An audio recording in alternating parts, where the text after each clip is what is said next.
अर्थव्यवस्था में संतुलन बनाए रखना महत्वपूर्ण है, जैसे प्रकृति में होता है। इसी विचार के साथ आज हम भारत के राजकोषीय घाटे पर एक गहरी नजर डालेंगे। बिल्कुल। ये विषय यूपीएससी उम्मीदवारों और अर्थव्यवस्था में रुचि रखने वाले सभी लोगों के लिए काफी जरूरी है। और हमारी आज की चर्चा का आधार है बिजनेस स्टैंडर्ड की रिपोर्टिंग। हाँ। तो हाल ही में खबर आई कि सरकार ने वित्त वर्ष 24-25 के लिए अपने राजकोषीय घाटे का जो लक्ष्य था उसे हासिल कर लिया है। जी। तो चलिए इसे थोड़ा खोलकर समझते हैं। ये घाटा आखिर है क्या, क्यों इतना मायने रखता है और सरकार इसे कैसे संभाल रही है।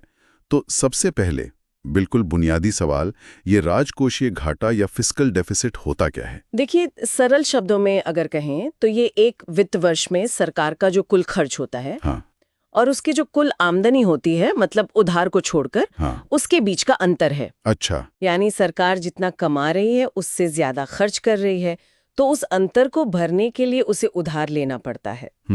इसे अक्सर जीडीपी यानी सकल घरेलू उत्पाद के प्रतिशत के रूप में दिखाते हैं। अच्छा, जीडीपी के प्रतिशत में, ठीक है। हाँ, ताकि अर्थव्यवस्था के आकार के मुकाबले घाटे का सही अंदाजा लग सके। और ये आंकड़े कौन जारी करता है, कहाँ से पता चलता है ये सब? ये आंकड़े महालेखा नियंत्रक मतलब सीजीए जारी करते हैं।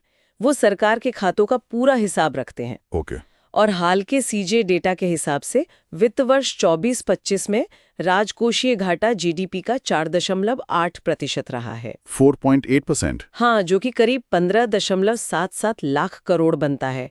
और ये सरकार का जो तय लक्ष्य था उसके बिल्कुल मुताबिक है। 4.8% का लक्ष्य हासिल करना मौजूदा वैश्विक माहौल को देखते हुए ये तो अच्छी बात लगती है। हाँ, बिल्कुल। पर यह आंकड़ा इतना अहम क्यों है? मतलब इसे काबू में रखना क्यों जरूरी है? देखिए, एक सीमा में रखा गया घाटा मतलब मैनेजेबल डेफिसिट आर्थिक स्थिरता के लिए जरूरी है। लेकिन अगर घाटा बहुत ज्यादा बढ़ जाए तो कई दिक्कतें आ सकती हैं। जी। सरकार को ज्यादा उधार लेना पड़ता है, जिससे देश पर कुल कर्ज का बोझ बढ़ता है। हाँ, कर्ज का बोझ। अनुमान है कि वित्त वर्ष 25-26 के अंत तक ये कर्ज करीब 196.78 लाख करोड़ तक पहुंच सकता है। बाप रे, ये तो बहुत बड़ा आंकड़ा है। हाँ, और ये दिखाता है कि भविष्य की कमाई का कितना हिस्सा सिर्फ कर्ज चुकाने में जा सकता है। और इसके अलावा क्या असर होते हैं? ज्यादा उधार से मुद्रास्फीति मतलब महंगाई का दबाव बन सकता है। अच्छा। एक और असर होता है क्राउडिंग आउट का। क्राउडिंग आउट वो क्या है? मतलब जब सरकार बाजार से ज्यादा पैसा उधार ले लेती है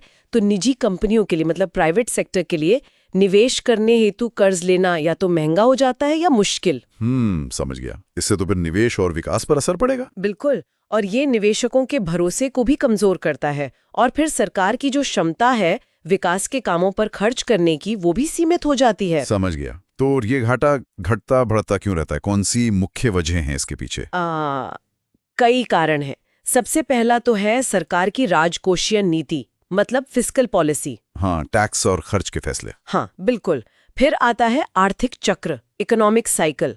जैसे मंदी के समय में टैक्स कलेक्शन कम हो जाता है। हाँ। और सरकार को शायद खर्च बढ़ाना पड़े तो घाटा बढ़ जाता है और तेजी के समय इसका उल्टा हो सकता है। और भारी कारक जैसे कोविड महामारी? हाँ, बिल्कुल।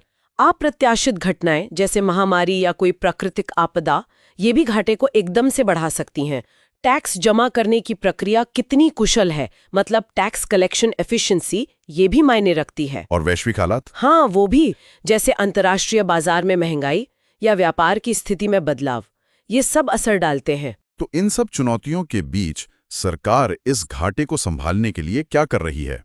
आपने शुरू में जिक्र किया था राजकोषीय सुदृढ़ीकरण या फिस्कल कंसोलिडेशन का। जी बिल्कुल। फिस्कल कंसोलिडेशन का मतलब है सरकारी वित्त को इस तरह से प्रबंधित करना कि लंबी अवधि में स्थिरता बनी रहे। ठीक है। इसके लिए भारत सरकार ने कई कदम उठाए हैं। एक बहुत महत्वपूर्ण है FRBM act. FRBM fiscal responsibility and budget management act 2003। ये कानून वित्तीय अनुशासन के लिए लक्ष्य तय करता है। अच्छा। 2018 में इसमें संशोधन भी हुआ और अब सिर्फ घाटे पर ही नहीं बल्कि कुल कर्ज और जीडीपी के अनुपात पर ज्यादा ध्यान दिया गया है। अच्छा, कर्ज जीडीपी अनुपात पर, ठीक है। और इसके अलावा लक्ष्य कैसे कम किए जा रहे हैं? सरकार ने घाटे को धीरे धीरे कम करने का एक ग्लाइड पाथ अपनाया है। मतलब एक रास्ता तय किया है। Glide path. हाँ। खासकर कोविड महामारी के बाद, जैसे 2020-21 में घाटा जीडीपी का 6.7% तक चला गया था। हाँ, वो तो बहुत ज्यादा था। उसे अब 24-25 में 4.8% पर लाया गया है और अगले साल यानी 25-26 के लिए 4.4% का लक्ष्य रखा गया है। इसमें खर्च की गुणवत्ता का भी ध्यान रखा जा रहा है क्या? मतलब सिर्फ घाटा कम करना ही काफी है? नहीं, बिल्कुल नहीं। एक अहम बात है पूंजीगत व्यय यानी कैपिटल एक्सपेंडिचर, जिसे कैपेक्स भी कहते हैं, उस पर जोर देना। कैपेक्स मतलब इंफ्रास्ट्रक्चर वगैरह पर खर्च? हाँ, बिल्कुल। सड़कें, बंदरगाह, रेलवे, ऐसे संपत्ति निर्माण वाले खर्च को बढ़ाया गया है। ये वित्त वर्ष 14-15 में जीडीपी का करीब 1.6% था, जिसे 25-26 तक 3.1% करने का लक्ष्य है। इससे भविष्य में ग्रोथ को मदद मिलेगी? सही बात है। इसके साथ ही राजस्व बढ़ाने पर भी काम हुआ है, जैसे जीएसटी लागू करना, टैक्स सिस्टम को डिजिटल बनाना, इन सब से मदद मिली है। हाल ही में डायरेक्ट टैक्स कलेक्शन में 16% से ज्यादा की बढ़ोतरी देखी गई। ये तो अच्छी खबर है। और हाँ, राज्यों को भी अपने स्तर पर वित्तीय जिम्मेदारी कानून मतलब FRLS अपनाने के लिए प्रोत्साहित किया जा रहा है। तो कुल मिलाकर देखें तो राजकोषीय घाटा सरकार की आमदनी और खर्च का अंतर है। इसे काबू में रखना आर्थिक स्थिरता, कर्ज नियंत्रण और टिकाऊ विकास के लिए बहुत जरूरी है। हाँ, भारत ने हाल में अपने लक्ष्य हासिल किए हैं और FRBM एक्ट, कैपेक्स पर जोर और बेहतर टैक्स कलेक्शन के जरिए इसे साधने की कोशिश जारी है। हाँ, ये सब सही है। लेकिन यहाँ एक विचारणीय प्रश्न जरूर उठता है जिस पर हमें सोचना होगा। क्या? कि एक तरफ तो ये वित्तीय अनुशासन के कड़े लक्ष्य हैं, हाँ, और दूसरी तरफ देश की विकास की जरूरतें भी हैं, खासकर शिक्षा, स्वास्थ्य जैसे सामाजिक क्षेत्रों में खर्च की जरूरत। तो इन दोनों के बीच सही संतुलन कैसे बनाया जाए, खासकर तब जब दुनिया भर में इतनी अनिश्चितता हो? ये सचमुच एक बहुत अहम सवाल है।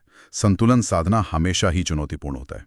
खैर, हमें उम्मीद है कि राजकोषीय घाटे पर यह चर्चा यूपीएससी की तैयारी करने वालों और हमारे सभी श्रोताओं के लिए उपयोगी रही होगी। उम्मीद तो यही है। अगर आपको ये जानकारी पसंद आई तो लाइक करें, सब्सक्राइब करें और अगर आपके कोई प्रश्न या विचार हों तो नीचे कमेंट्स में जरूर लिखें। अगली बार फिर मिलेंगे एक और महत्वपूर्ण विषय के साथ, द डीप डाइव।